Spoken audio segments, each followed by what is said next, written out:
Yo, SojuTalk Nation. On this week's episode, we'll be covering hot comebacks from Meki, the Boyz, Everglow, and Red Velvet. We'll also be cooking up some spicy news coverage, including JYP's global expansion plans, follow-ups to the YG gambling scandal, and a whole bunch of comeback news on the horizon. So prepare your body, ride that wave, because it's time to Hakuna Matata ya! Hit me with that intro.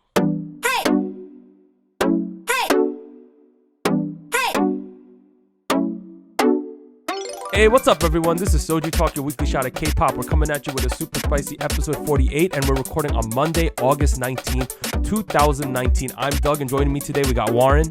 Hey, what's up, everybody? And Anita. Hello. And as a quick reminder, please like, subscribe, comment down below, leave us feedback and questions at SojuTalkPodcast@gmail.com. Take us on the road or to work with iTunes, Spotify, or your favorite podcast platform. Yo, SojuTalk Discord, right? Boy, 147 members right now. I remember 2 weeks ago, or 2 or 3 weeks ago, we were like, oh my God, we reached the 100. Nope, 147. It's popping off. We've added some channels. It's a great discussion going on at all hours of the day because we got fans all over the world, surprisingly. But you should join. Link will be down below. But before we begin, we got some shout outs this week. The first one, SojuTalk Crew stepped out of our comfort zone for once, and we appeared on the Believe in K-Pop podcast hosted by fellow Michigan Wolverine Emily Heidel. Ooh, yes. It was a great time. I would say our discussion was a little bit more unstructured for us and a little more about like the inner workings of our podcast, I would say. I would call it SojuTalk Unfiltered, so please go check that out. Additionally, friend of the podcast, Waleed, he's the guy who recommended us to form the Discord, so shout out to Waleed. Yes. He asked us some questions, which we will cover at the end. But let's get into our big new releases. All right, back on August 14th, Wednesday, Meki came back with Tiki-Taka. On August 19th, Monday today, we had the Boyz with D.D.D, Everglow with Adios. And we were supposed to have Red Velvet Umpah Umpah tomorrow, but because it got released at midnight in Korea, it came out today. So we're also going to be covering Red Velvet's Umpah Umpah. But let's start at the top with Meki's Tiki-Taka. Okay. What does that mean? What does that mean, Martin? Oh, Anita likes it. Let's begin there. Yeah, Anita likes it. Elaborate, okay. please. I was just looking for some support because I was a little winded after the intro. All right, but go, Anita. No, I definitely feel like this is my favorite song from them so far. Mm-hmm. And I don't know, I feel like the chorus is super catchy. I was kind of interested how they were going to include the title into the song, but I think it fits really well in the chorus. So yeah, I completely agree with that because Tiki-Taka, the only way I know that word is it's a soccer or football style that Barcelona uses where you pass the ball a lot of times in short distances. So I was like, but it seemed like in this song it was more referencing like miltang or push and pull with someone you're liking. That's what it at least felt to me.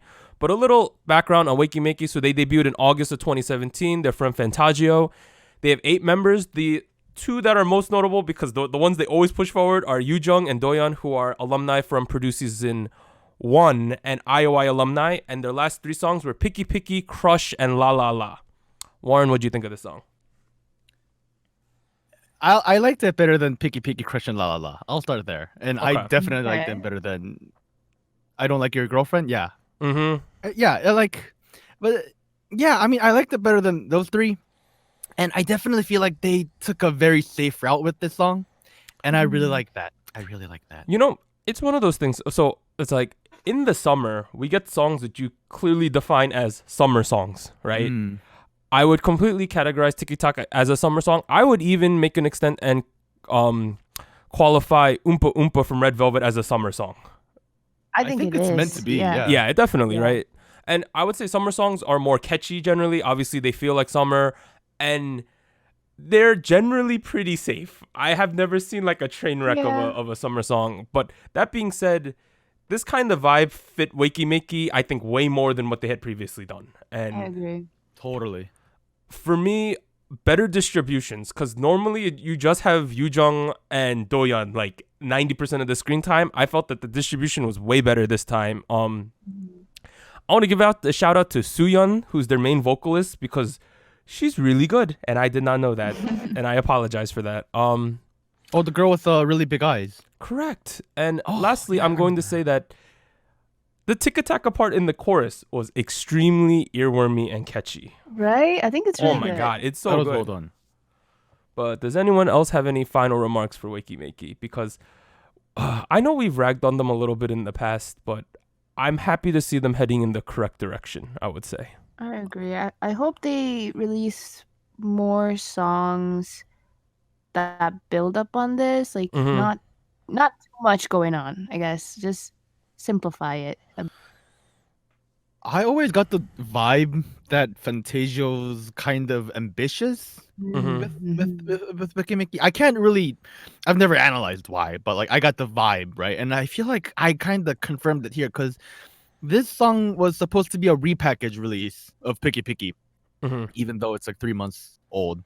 And it's kind of meant, repackages are kind of meant to be half, like they're supposed to have like a fan service nature to it, and they're also supposed to have this like low investment, solid return kind of deal, right? Because you're repackaging an already released album. So I would assume Fantasio put in less effort compared to the other songs, but I like it more than the other ones. Yeah, that's true. Fantasio's other memorable girl group was Hello Venus, and like, all right, in retrospect, they didn't accomplish very much. Like, I don't know if I'm throwing Hello Venus under the bus, but I think that's the honest truth about Hello Venus is essentially known for having Nara, and that's about it, sadly. But I'll be on. Nara. Yeah. Oh, you cut out there a little bit, Warren. Oh, sorry. Am I still here? Yes, you're here. Okay, awesome. But awesome. I do think Fantasio still has a chance to break through the mid pack, I would say. This is 100% a step in the right direction because they are still pretty young. But let's now move on to the Boyz D.D.D. I'm going to call it Dance Dance Dance because I think that's a way better... That's what it stands for. Yeah, that's what it stands for. So the Boyz debuted in December of 2017. They're from Cracker Entertainment, which is under the Kakao M umbrella. They have 12 members. Ju Han-yeon was on Produce Season 2. Shout out to my bias in the group, Kevin. Yo, what's up, Kevin? The last 3 songs were Bloom Bloom, No Air, Right Here. I want to know what Anita thinks about the Boyz. Well, I'm a little biased because I've been a fan of theirs since the beginning, since their debut.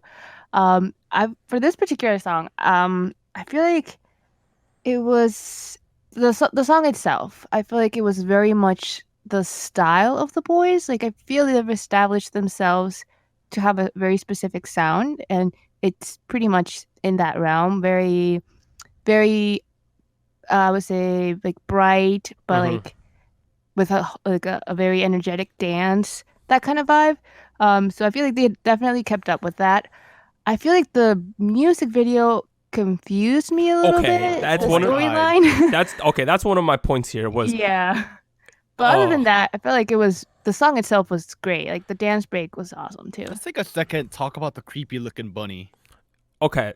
Man. Here's my take on this. I can't sleep at night anymore. Like there's a scene with Han-young when he's at a pizza shop, right?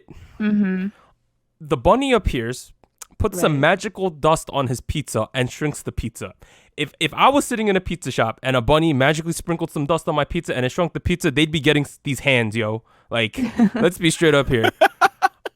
Well, I feel like the storyline, right, with the shrinking potion and the rabbit, it's supposed to allude to like Alice in Wonderland, right? But it seemed to take some turns that made it like confusing for some reason. Yo, shout out to Pink Fantasy with someone in a bunny costume. I don't know, right? But I feel. Oh, go on. I feel like they could have like committed a little more to the concept with that. Yeah, I agree. Cause like they didn't the bunny thing didn't really the fantasy thing didn't really happen until like the chorus first time around. Here's something interesting. So I saw the Boyz at KCON New York, right? They turned their KCON New York trip into filming a music video. That is extremely smart. Yeah. Because from what I understand, Asiana Airlines is one of the sponsors for KCON New York. So essentially, they got to fly their whole crew out to New York for free. So wow. because the K-Con flies the artist in, like, it's on their bill, right? Not on the company's bill. So Cracker Entertainment was like, yo, we got some days off. You want to just film the music video here? And that's so smart of them to do. They also picked some very iconic places. Artichoke Pizza was seen a lot in the background. Coney Island at the end. I'm pretty sure there was a Central Park. And then they filmed a lot of the chorus. I think it was a museum, but I'm not sure which one. So I thought their dance break was long, but really good. That was really good. Yeah. And also, the Boyz are just so solid with what you get with them. Like, all of their songs are sort of anthem-y, and they kind of fit the season of summer really well. Like, they're to me, the Boyz are a spring and summer type of group. Like, I don't see the Boyz as like a winter or fall group. Even if they release music there, it still feels more summery vibes. And I agree. They're super consistent, but that's a good thing and a bad thing, because I have a level of expectation for them, and they haven't really dipped far below or above it. At least. Yeah. I'm gonna say the opposite thing I said about Weki Meki. I feel like they could have ventured out a little bit. They could go a different route, experiment. Yeah, a little. I can see that they definitely have the talent and they can produce. They can make definitely good music. Now I'm like, all right, show me what you got, man. Yeah, I think they're about at that point too, right? Because when we reach December, they're 2 years in. I think it's about time for them to at least take a little bit more risk, I would say, with their musical choices. But overall, D.D.D, pretty solid song. Pretty solid. All right, let's move on to a grade A banger, y'all. So Everglow's Adios. Boy. I'm gonna make a hot take off the top, right? Everglow in your area, bro. Yeah, you picking a fight with all the Blinks. I'm sorry, Blinks, but I think if you're honest with yourself, this is what Kill This Love should have been. Oh man, I was gonna make the same comment. Like, okay, number one, the beats per minute in the chorus, it felt faster. I don't know if it exactly was. It is. I compared. They had a proper dance break, right? Like, okay, well, Kill This Love is still a good song, right? But I felt like where Everglow's Adios is superior to Kill This Love is the chorus, for sure. EDM, hardcore, like Electric Forest, like Coachella. This is that type of song. But a little bit more information on Everglow before we continue. So they're from Whale Entertainment, debuted earlier this year in March 2019. 6 members. The two they focus on a lot are Wang Yiran and Xian. They're from Produce 48. They both didn't make Eyes One, but they were pretty memorable on that show. Their last song was their debut song, Bon Bon Chocolat, which is also a grade A banger. And today they got a new fan club name. So their fan club will be called Forever, which makes complete sense. Oh, yes. Forever Glow. I know, right? But Warren, what else do you think about Adios? I mean, I'll be honest, I'm totally with you on the this is a better version of Kill This Love. Ooh. There is overlap in the style though. Like, let's be honest here, right? Yeah. They definitely use similar instruments. There's like similar ways the songs are structured. It's great. I mean, at the same time, I took a big shit on Kill This Love when you reacted to it a while ago. Was it like half a year ago at this point? Almost. I didn't like the drop either here because I don't like, because of my personal preferences, with this kind of EDM, big room, all that kind of stuff. This is my type of EDM though. I can tell it's your type of EDM, and like at the same time, it's like this is kind of well made. Like I'm not gonna try to deny that. Like this is really well made. I'm just like. It also sounds like that Albatross song, for sure. Albatross. There's an EDM song called, I don't know exactly what it's called, but the Albatross. Oh my god! It has the same exact like pattern. The meme. Yeah. But other things about the music video, the camera work was fantastic. I agree. Especially in the beginning with Mia, when they dropped the camera real low. Oh my goodness. Oh my god. Yo, shout out to Mia and EU. They shine like Mia. Oh my god, like what? Like that girl is amazing. But I'm gonna say that Everglow went hard in the paint this time, especially rap line for them. They have I think 2 or 3 rappers in the group. The music video, Yehua flashed that Chinese money on this, right? Like, Dude, this was an expensive music video. From like, cause I was already happy with Bon Bon Chocolat, right? The kind of music video they were doing, and then I see this, and I'm like, whoa, you had this much money? Like I had. Also, idea.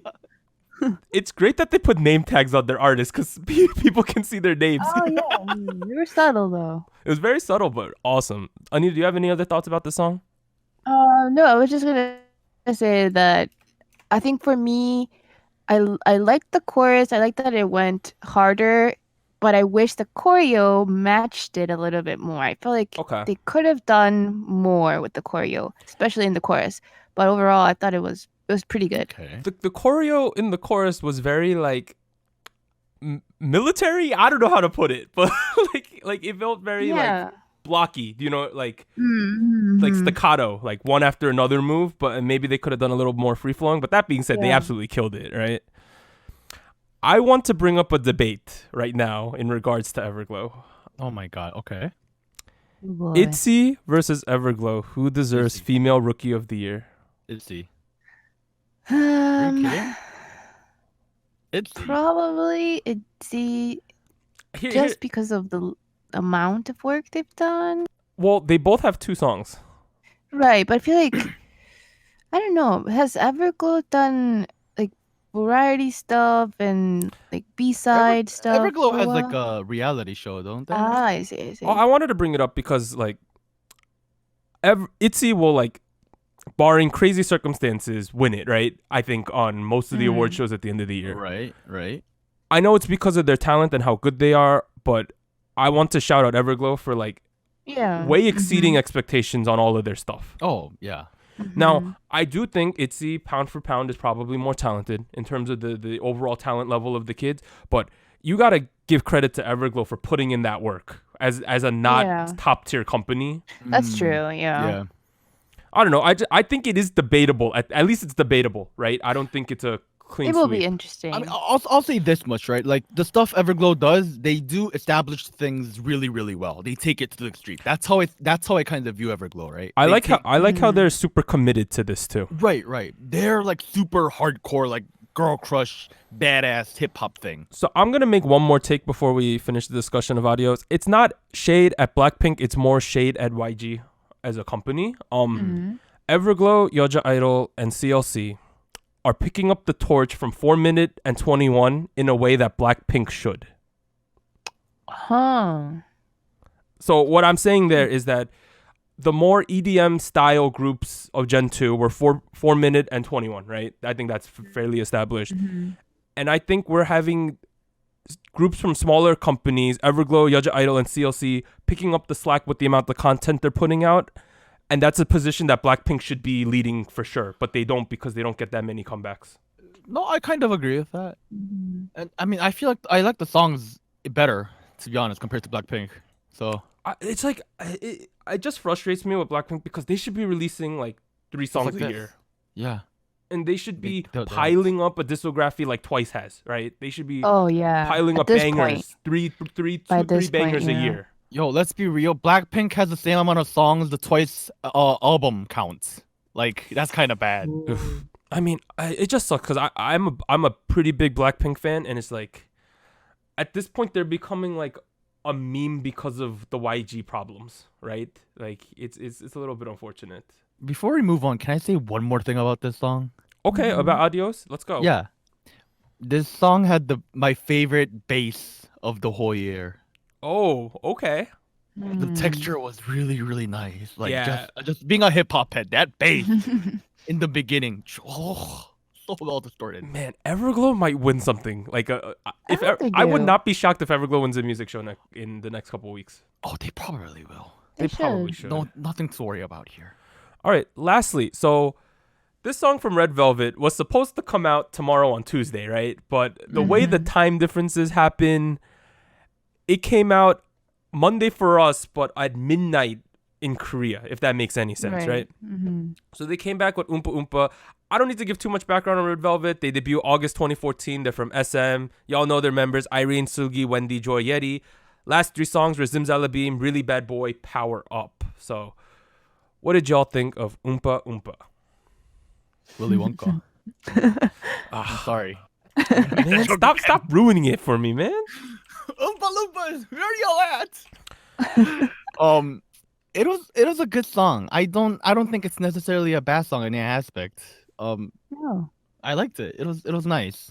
It's a SM summer anthem. Anthem. Yeah. This is an anthem-y song because Kinda, I guess. no, what I'm saying, what I mean by that is they chose not to do like some crazy choreo in the chorus, right? They chose to do like I would say more. It's a little bit simpler for sure, right, than what they normally do. But Alright. But I would say I completely prefer this to Zimzalabim. I don't know. For me, it's super cute and colorful. I want everyone to name a more iconic duo than Sugi and a roof. Like Sugi in the raincoat. Sugi So cute. oh my god. Like I'm an K-pop moment. My bias in this group is traditionally Irene, but I had like panic when Sugi was on the roof. You know, I was worried as if she was about to fall off of that roof. But How is that girl 4 years older than me? I don't understand. I don't know. But Sugi might be my bias in Red Velvet now. Like She is right now. What are you talking about? yeah, she definitely is. There you go. But in terms of the music itself, Red Velvet has 3 legit main vocalists in the group.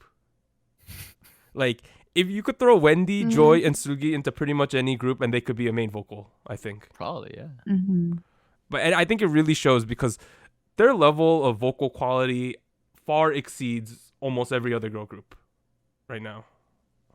I would agree. And my issues with Red Velvet, as they've always been, is like, I feel like they put rap in the songs because all K-pop songs have rap in the songs.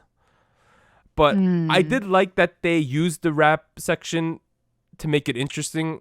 Like in this song, Irene and Joy made references to all their old songs. So at least they're having fun with it, because I think we can be honest, and Red Velvet don't have the best rap line in the game. Bro. Okay, all right, that's enough. But did y'all like this change back to more traditional song arrangement versus like Zimzalabim?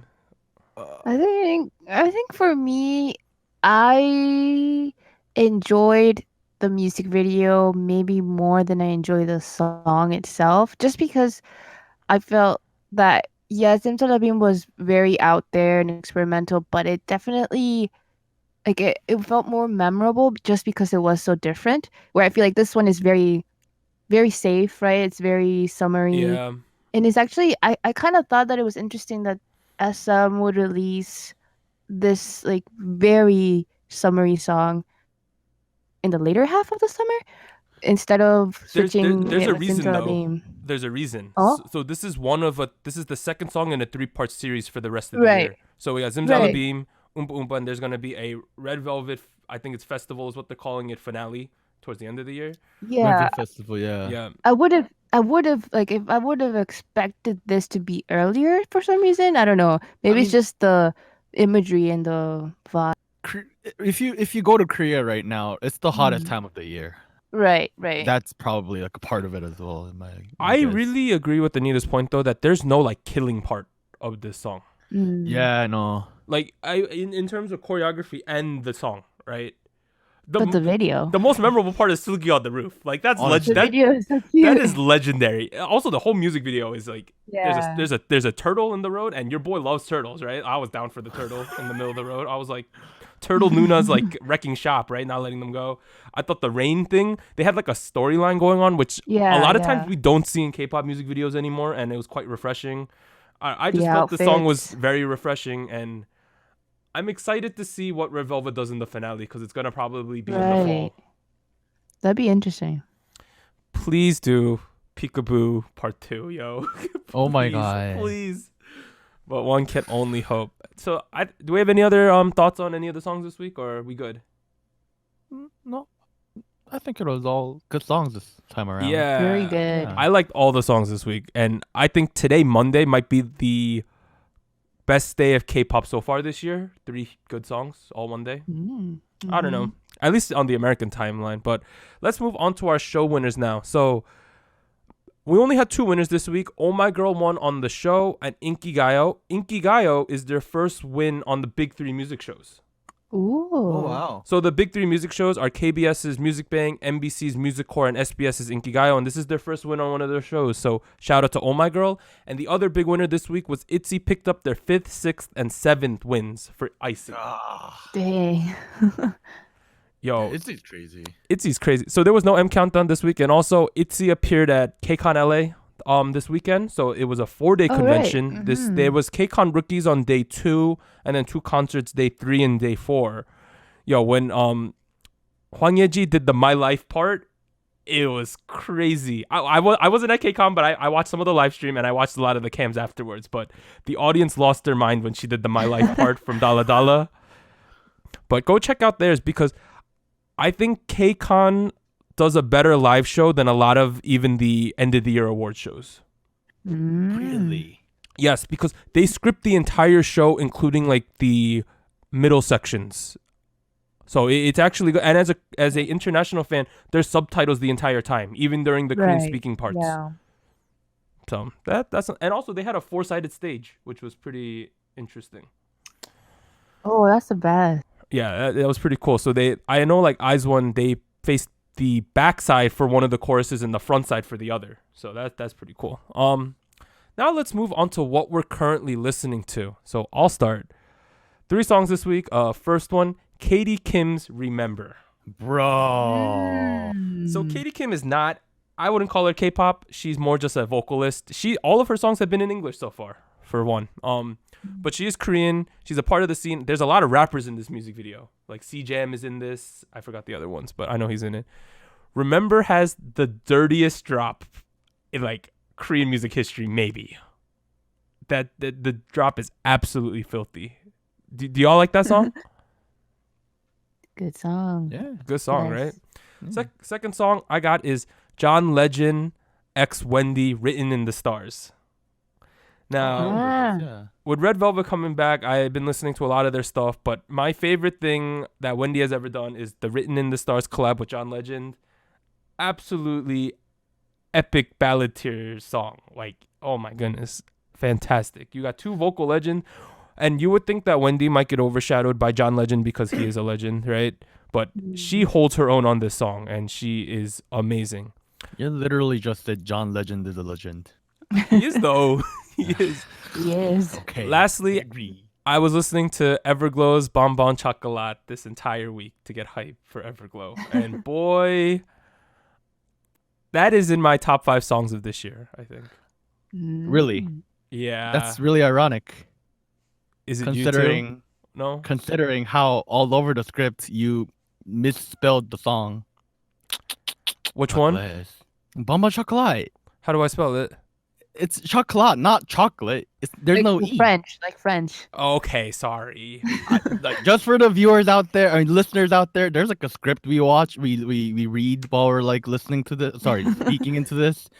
There's Mama Chocolate written all over the script in a typo that says chocolate instead of chocolate. So I'm sorry. I write this one at 5 a.m. most days, but Alright.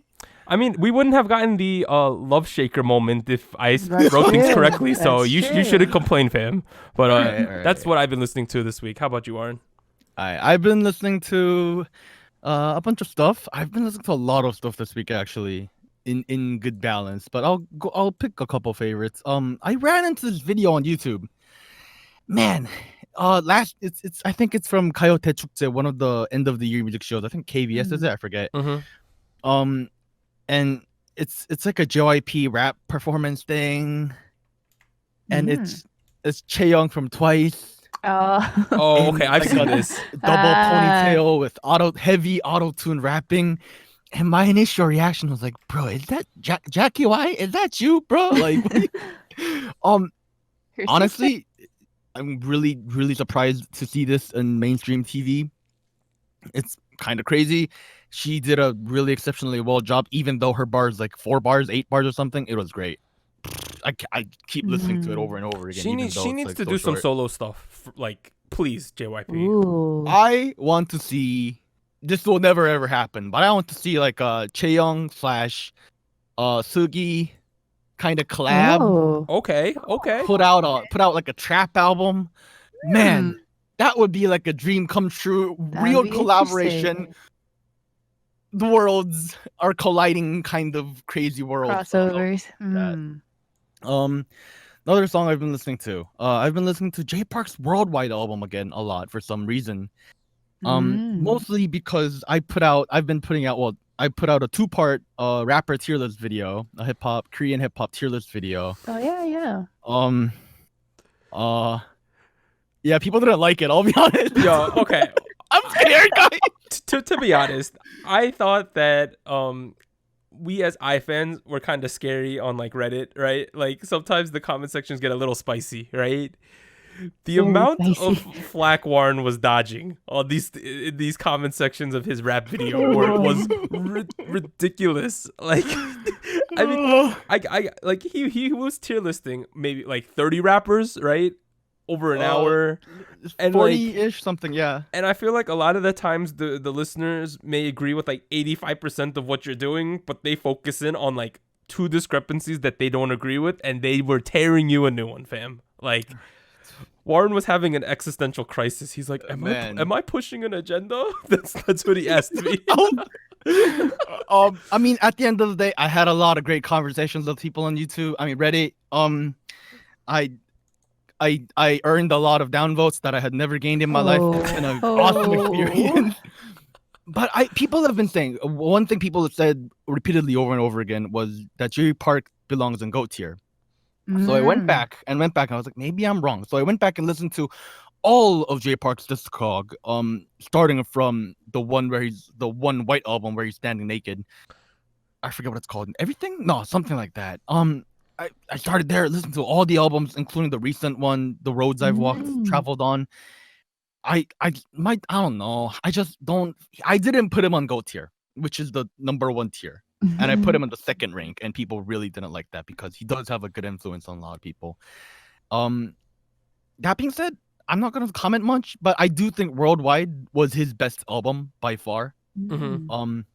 And one of the songs on it, featuring Occasion, Korean title is Spanazana. Wonderful song, wonderfully executed. It still sounds great listening to it all these years later. So shout outs to that. Another song I've been listening to is a remix of 4 Walls by FX. Bro, by Frank of great XXX. Song. Such a great This song is like a kind of like a feature-based take on 4 Walls, because already 4 Walls is like EDM by definition. That's like deep house. And then when FX was performing in MAMA Mama in 2015, was it? They began with the remix, which is this remix. Except for Mama, they only used the first minute. For here, they used it's like a full 4-minute remix. Oh, okay. Wonderfully made. Frank is one of the best DJs / producers in Korea right now. Just so wonderfully engineered. You should go check it out. Really creative as well. So, and the last thing I've been listening to a lot is I'm still listening to this album called Stranger by E-Sense. Again, such great craftsmanship. Top mixtape of the year. One of the best albums of the year, if not AOTOI for me. One song I've been listening to a lot is called Raider, featuring Kim Simya. There's a killing point where he goes like, "Talalale on my radar, bitch," and I'm like, dude, it's great, yo, talalale on my, yo, one more time, talalale. It's great. Go check it out. That's all I'm gonna say. All right, Anita, what have you been currently listening to? Well, I've had a bit of a rough week as far as listening to new stuff. I haven't found a lot of new things, so I've been listening to older stuff mostly. And one of those songs is Four Men's Hello. So this group is actually, they're not K-pop idols, they're more of an R&B ballad vocal group, and their membership is kind of interesting because they started with 4 in 1998, and then 2001, one guy left, and then they continued as 3, and then someone else joined in 2006, and then everybody left in 2008, and then they revamped as a trio, and that's around the time where this was made in 2010. So this song I really like because it's a really nice song. It's a ballad, but I think the part that won me over is that they reference SHINee, like the boy group SHINee, in the second verse of the song, and I have no idea why. It's a very interesting reference. So I think they do it, I would say 3 times in that verse. And I don't know. I want to figure out if it's the writer who did this, and like maybe they composed for SHINee in the past and they were referencing themselves somehow. But if you can find the 3 references, that's the challenge, because I think it's really cool. And then secondly, I've been listening to 볼방간 4. So this song is called Some, and I actually snap. It's a really good song. It's such a good song. So the 볼방간 4 is a duo. And I think they're better known for like they're very, very like, I wouldn't call them ballads, but like very indie vocal indie type Galaxy. of music. That's a great song. But this song I had heard before, but then I heard again while I was in Korea earlier this year, and I don't know, I feel like while I was walking, or I think I was at the store, and I heard it, and I feel like I finally appreciated just how great of a song it is. So and the title itself, like Some, it alludes to, I think, this word or this term that you hear in Korean about having a sum with someone, like having something, kind of like not really a relationship, but like, how would you describe it? Like it's like you're an flirting interest. with somebody. Yeah. So there's something going on, and I don't know. The lyrics are really cute. The music video is really cute. So I would recommend that as well.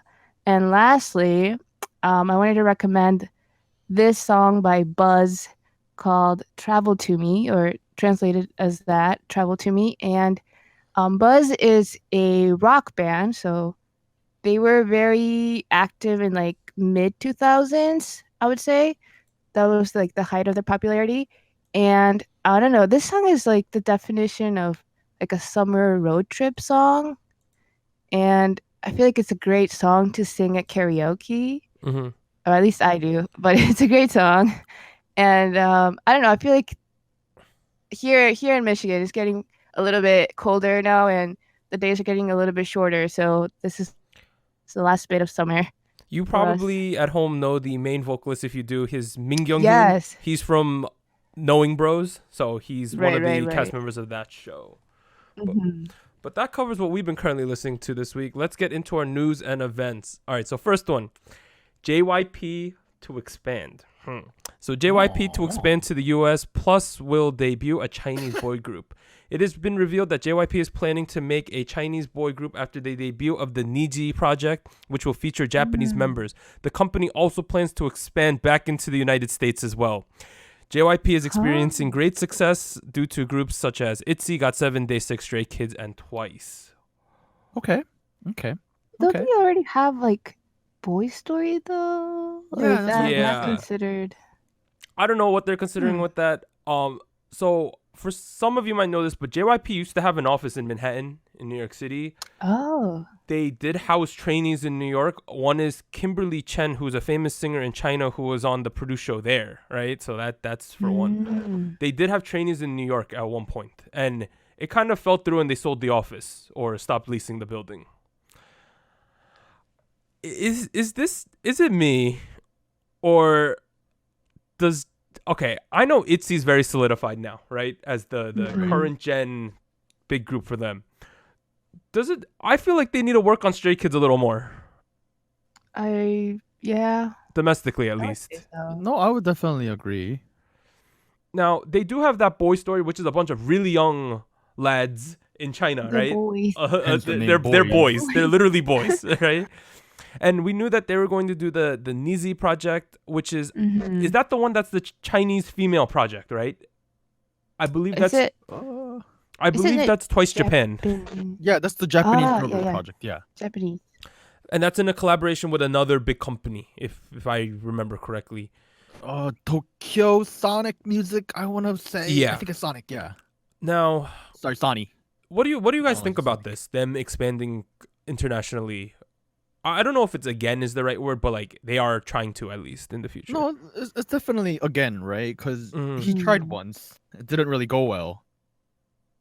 Right? You remember the whole Wonder Girls in America thing? That's what I'm How referring could I to. forget? Bro, I taped the Nickelodeon movie. You still have it? Why? No, but I think I taped it Aw. on a VHS. Man, that was kind of rough, right? Like, Kind of a bit of an understatement. now I know right now K-pop is more palatable across the world than it's ever been, but I still feel like they got to secure the fort at home a little more, right? Because Yeah.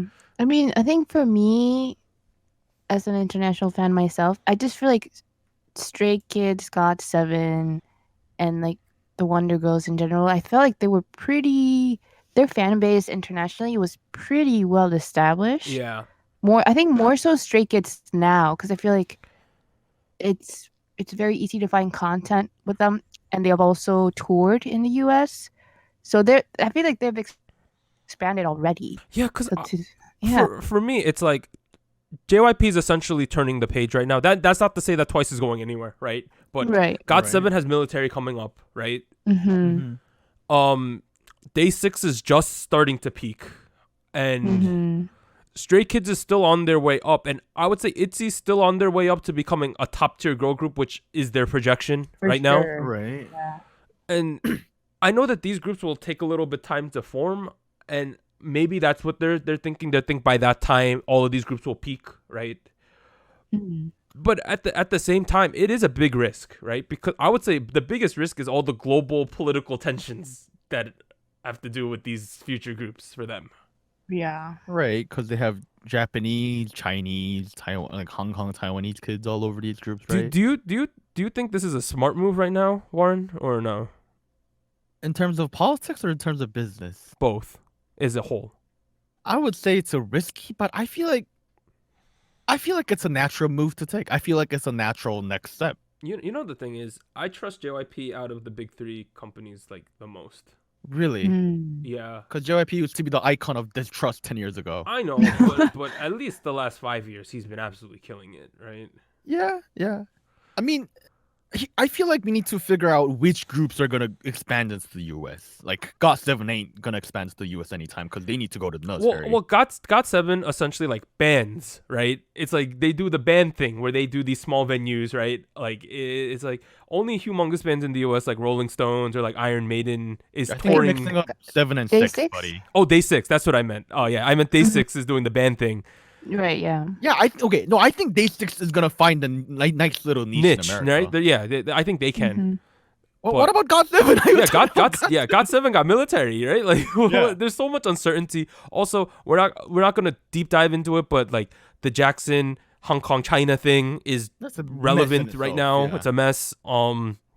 They'll take a break. Twice there is some uncertainty with Mina right now, right? Like, Okay, here's the thing. In terms of long term, I feel like Twice's natural next step is either to go to Europe or to go to America. They are top You tier think? group in Asia. They're I would argue that they're the most popular girl group in all of Asia right but now. like English line ain't that strong in Twice. Is 'Cause it necessary? I was at the Twice concert.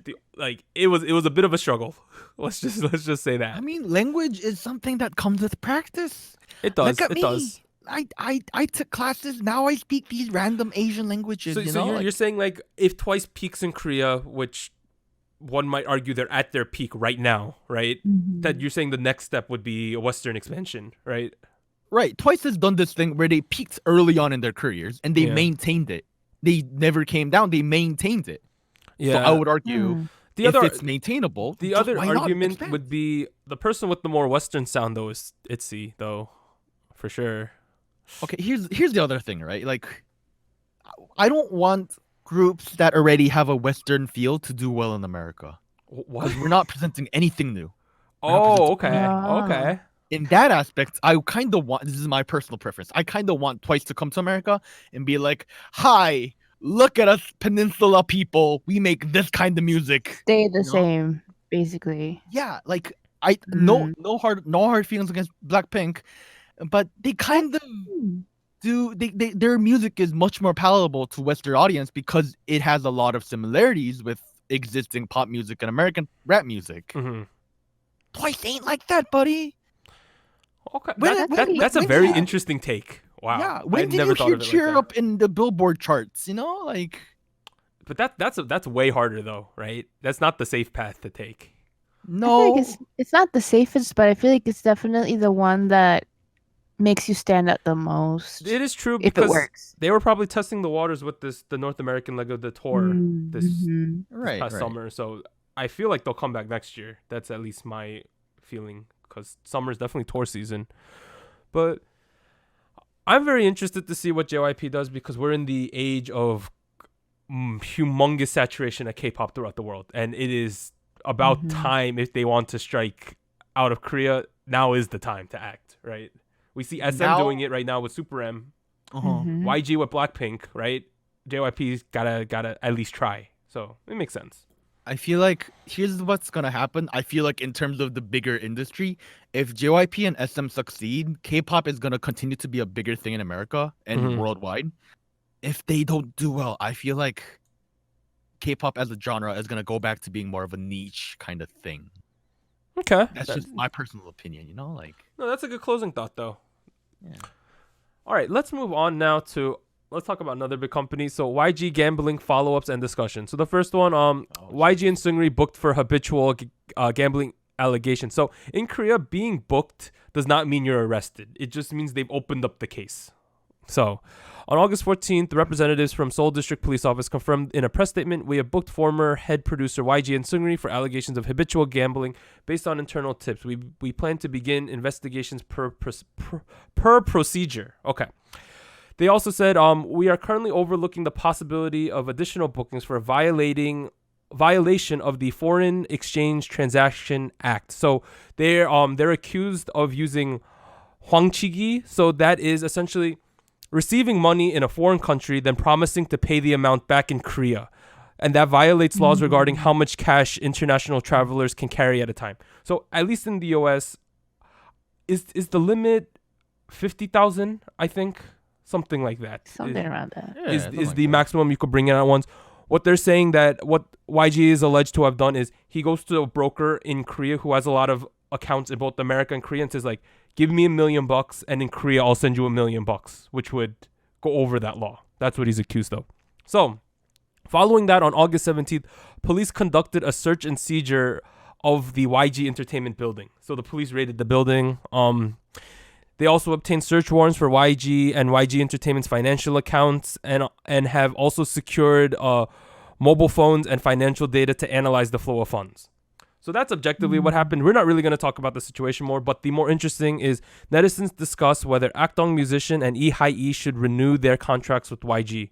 So they online, people have been debating the future of the two YG artists, duo Akdong musician and singer Lee. Lee is currently under a 10-year contract with YG that will expire in 2023, and Akdong musician's contract ends in 2021. Here are some of the top comments. The first one: Akdong musician writes their own songs, so if they leave, there won't be too much of a change in their careers. They sound the least like YG artists. The second one is: please leave. Music aside, the atmosphere at YG is terrible right now and is probably influencing their careers. The third comment: don't you think the company will fail before they even get to decide whether they can leave or not? Lastly, why is Ihae's contract so long? They don't even promote her.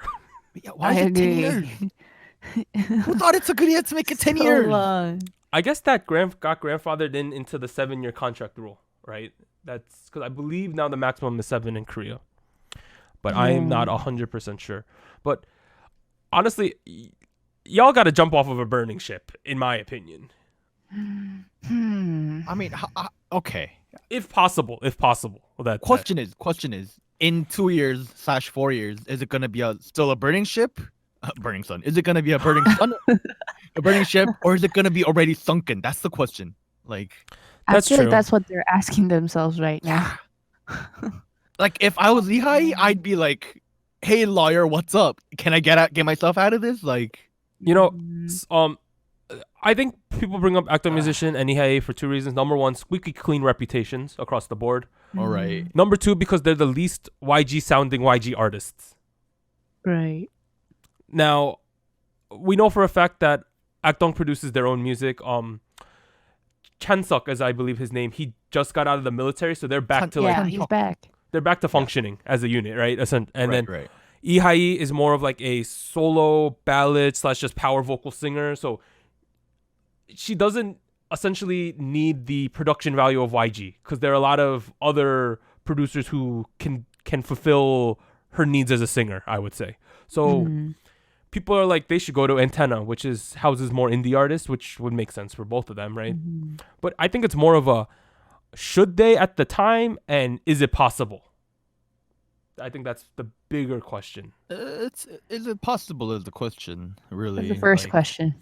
Right. If they were, let's say there's no restrictions on it, I think they would. If I was them, I would leave if it was possible. I would definitely like leave. And like if I was Akdong musician, I'd be like, "Yo, Lehigh, like, do you want to with like us. form like a label together, or like?" That would be pretty cool. Honestly, like if they leave, everyone's gonna want them. Like, let's Yeah. be Oh real. yeah. Oh yeah. Like I can already imagine like them going to P Nation. I can imagine them going to Oof. Antenna. Yeah. I can imagine Lehigh in like higher music, right? Because like that has a G soul in it. Dude, imagine Ihai like singing on rap tracks. Oh my goodness. Wow. It'd be amazing. But Imagine a Lehigh hoodie collab. Ugh. Yes, that should happen. Dream come true. Oh my Mind blown. God. But I am very curious to see what happens, but this is developing. So, okay, spicy comeback and debut news. I'm just going to read out the titles. Laboom announces September comeback. They also opened the crowdfunding page for their comebacks. So, shout out to Laboom. Blackpink working on new music, plus friend of Ariana Grande's producer Tommy Brown confirms on Instagram. So they are working with American producers this time. The third one, Woollim announces new W project coming soon. So W project has given Woollim trainees the opportunity to showcase their skills in singing, rap, and dance, and this is the fourth project. Lastly, IZ*ONE will be returning with the third Japanese single, Vampire. Oh, Yeah. Okay, let me react to the IZ*ONE one first. Okay, y'all know I'm not the biggest fan of Buenos Aires, right? I think everyone knows this.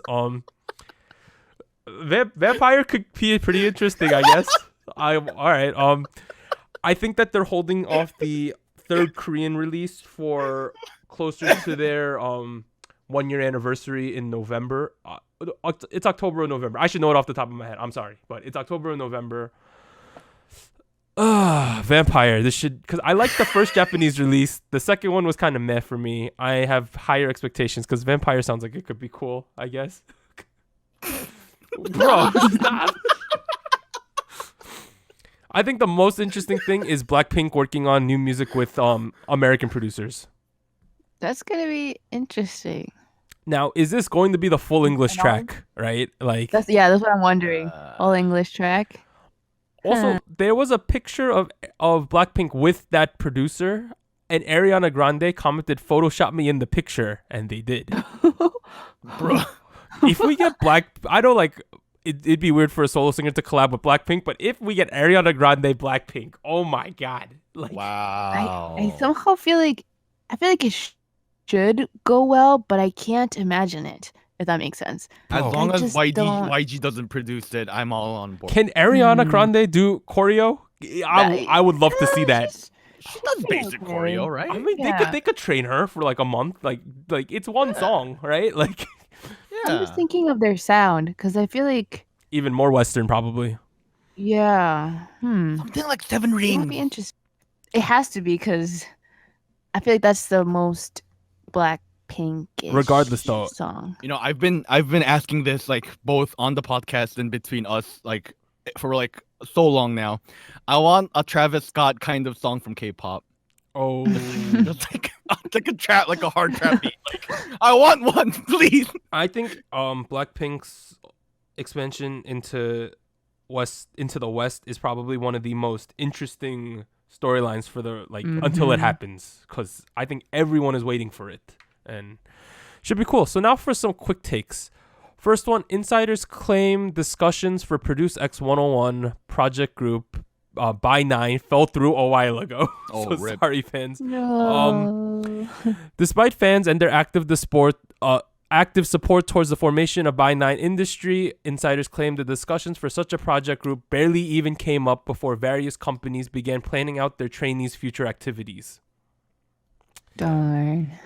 Yeah, so previously, rumors excited fans as they alleged that trainee Kim Min-gyu's label Jellyfish would be in charge of the promotions, but it seems like right after the show ended, all the companies just started planning things for their own trainees, and they're like, nah, it's not happening. So sorry to fans who wanted by 9.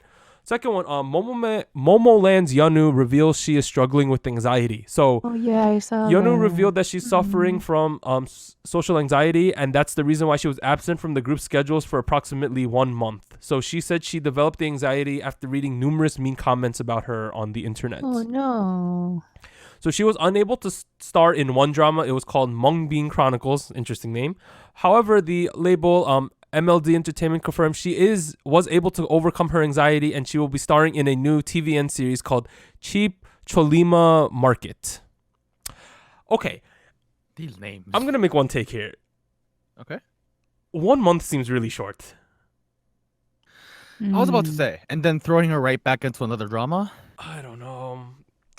I don't know if I trust them that they're doing the right thing, but if she says she's ready, I hope they're not forcing her to do it. That's the only caveat I'll make about this. Next one, Infinite's L announced departure from Woollim Entertainment. So on August 19th, L posted a handwritten letter saying that he has not renewed his contract with Woollim Entertainment. He talked about how he'd been in the trainee for 10 years. He'd been at the company for 10 years, both as a trainee and in Infinite. He decided that he'd need a new challenge, and he said that every moment when in spirit was happy. Woollim also released a statement after the letter, and they were very supportive and grateful towards L, and Infinite's disbandment is not considered at all, is what they said. Wow. No, he's still a working part of Infinite, as well as Infinite F. Really? Oh, I didn't know that part. No, he's leaving Woollim, not Infinite. Oh? Are those things allowed to happen though? Yeah, technically. I don't think there's a precedent for that though.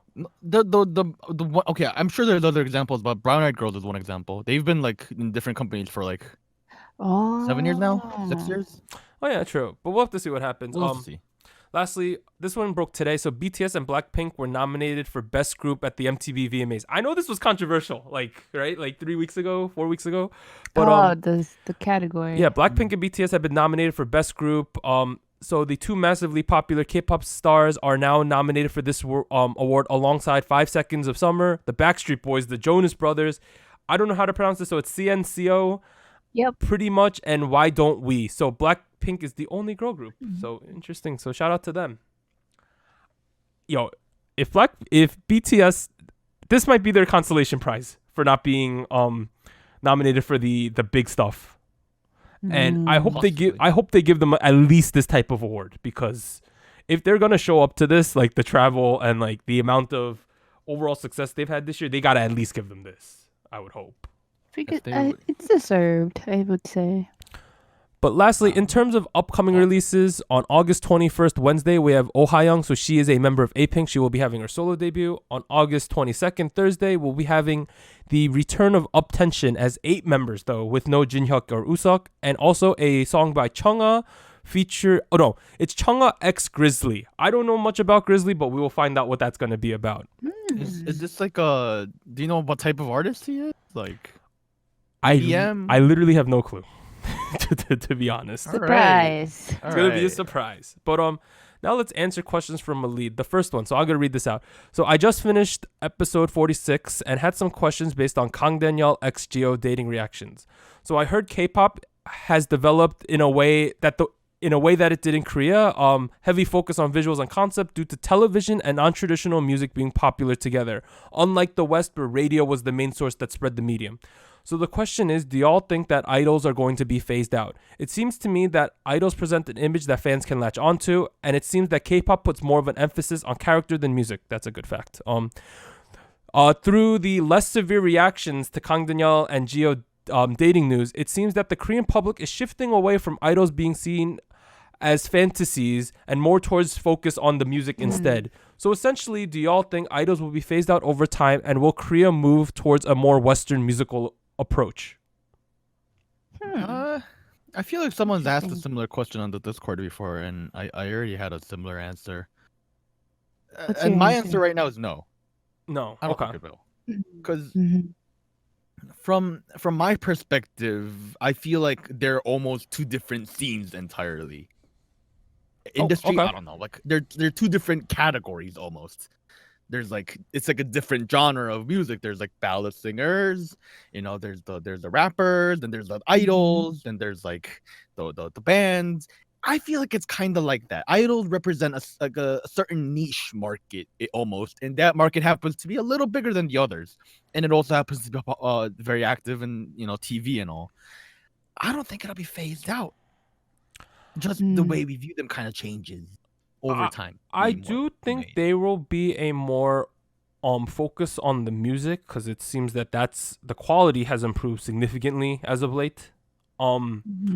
But I will say, I don't think idol culture will really disappear. I think idol culture will change as it has always has. So I think idols and dating will slowly become a little bit more accepted, as we sort of see in the last year. But at the same time, I don't think idol culture of seeing idols as like higher beings, quote unquote, will really shift that much. But I do think that perception in Korea is more focused on the music than ever before. I also feel that, like, as we've covered in the last couple of months too, how there has been more open discussions about idols and like their mental health and just their health in general. I wouldn't say that it's a shift into like the focus on the music. I would say it's more as like the person itself, like seeing the artist as a person as well. So I feel like it will become more tolerable to see these artists as just Humans. as having humans, like having issues, having like problems themselves. So I honestly think that's good, and I hope it continues. I think it all comes down to money, and idols are so commercially viable right now that I don't see idols going away anywhere. I do think we may treat idols differently. That's... I hope so. Yeah, we're starting to view idols as artists. Yeah. Also, much. the criticism of the exact music has never been higher as well, right? The amount of people who actually look at the quality of the music they're under way more of a microscope than ever before. Because I remember back in the day, it's like, if you liked the group, if the song was trash or not, you still thought the song was amazing and bought a million albums, right? I think in Korea, at least, there's so many more casual fans now that the music has to be good for them to actually support certain groups. Yeah, like I feel like that's the thing now. Like I noticed, so I mentioned this every now and then, but I began as a rap fan, and I came back to K-pop because I really, really liked the sounds that they're kind of making in 2015, and it was really, really well made and stuff. And then like I'm starting to notice that other rap fans like me are starting to be big fans of Red Velvet, who puts out music that's heavily influenced by hip hop and like R&B and like stuff like that. And I'm like, okay, we're coming into a new era where this isn't just like the songs are meant to be songs. They're not BGM play on top of music videos anymore. That's almost how I feel. It's a little extreme in my opinion, but you get what I'm saying, right? Yeah. I just don't. I think as like K-pop as a whole is always evolving, and like it's been kind of crazy even in the last since like we converted Warren to K-pop, right? It was like Twice. It was all about Twice, right? And it was like, Twice they're cute, and now it's become like, well, I wonder if the arrangement of the song is beneficial to their success, right? That's what it's become now. But I like the picture of their baby. Yeah, literally, like a quote like that Warren would have never mentioned like 4 years ago, right? No. I wouldn't even listen. No, that was a great question. So let's move on to the second one, which is more personal to us. So secondly, where do y'all see SojuTalk going? I don't want to be Jerry Heller, so he was the manager of NWA, synonymous with a lot of money and things like that. But do y'all intend to open a Patreon and potentially live off the podcast, or do y'all intend to keep it as a hobby? So I wrote up a bit of a statement, I guess, right? It's a statement because I wanted us to be like very open with what we're saying. So I'll start off by saying we have most definitely discussed funding in relation to the podcast. To say we have not would be straight up lying to the nation, and we as the crew firmly believe that we should always be transparent with our intentions. Okay.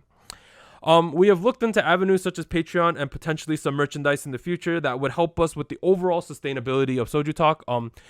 Like, to be honest, there is some tangible investment on our side that comes along with producing the show. This is like editing, podcast hosting, equipment, time for research, recording, editing. Oh, I just said editing already. Editing software as well. And having some means would allow us to, I would say, assure that we can do the show for many years to come and additionally improve the overall quality of SojuTalk. But I can assure you that if we did these type of things, everything would be completely voluntary and we would never try to cash grab you as a listener because that's just not cool. But as it stands, SojuTalk is 100% the hobby.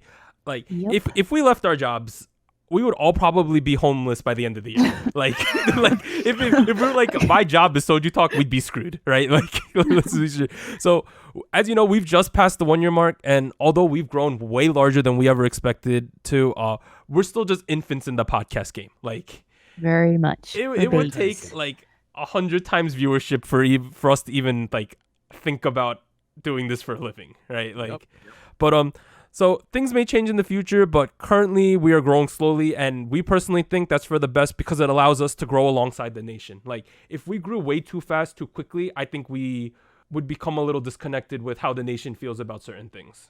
But that's. But now in terms of the actual show, so episode 50, which is in 2 weeks, it'll be a huge change for us. So I know we said season 2 started after we came back from our spring break, but we lied. Sorry. So episode 50 will really be the start of a new era. So I'm not going to spoil what's going to happen, but we've been discussing and planning things for the last couple of months.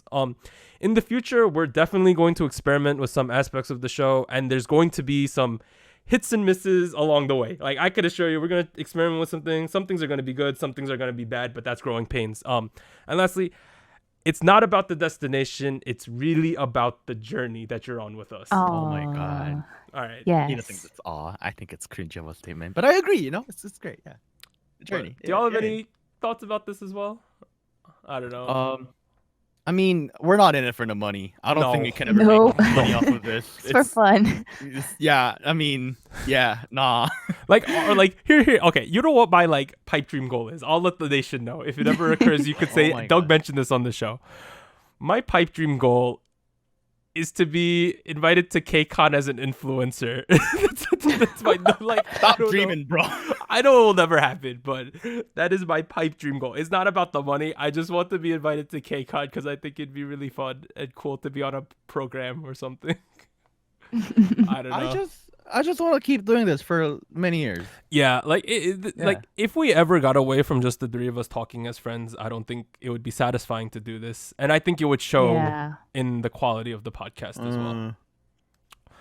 All right, well, honestly, we'll leave good questions this week, like solid questions. But this has been SojuTalk, your weekly shot at K-pop. I'm Doug, and I'd like to thank Warren and Anita for joining me. Please like, subscribe, and comment down below. Leave us feedback and questions at SojuTalkPodcast@gmail.com. Take us on the road or to work with iTunes, Spotify, or your favorite podcast platform. Join the SojuTalk Discord. Chill with SojuTalk Nation. It's lit over there. Discussions all the time. Spicy memes, all that good stuff. But we will see you next week with episode 49. Bye. Bye. Bye-bye. Rocket punch.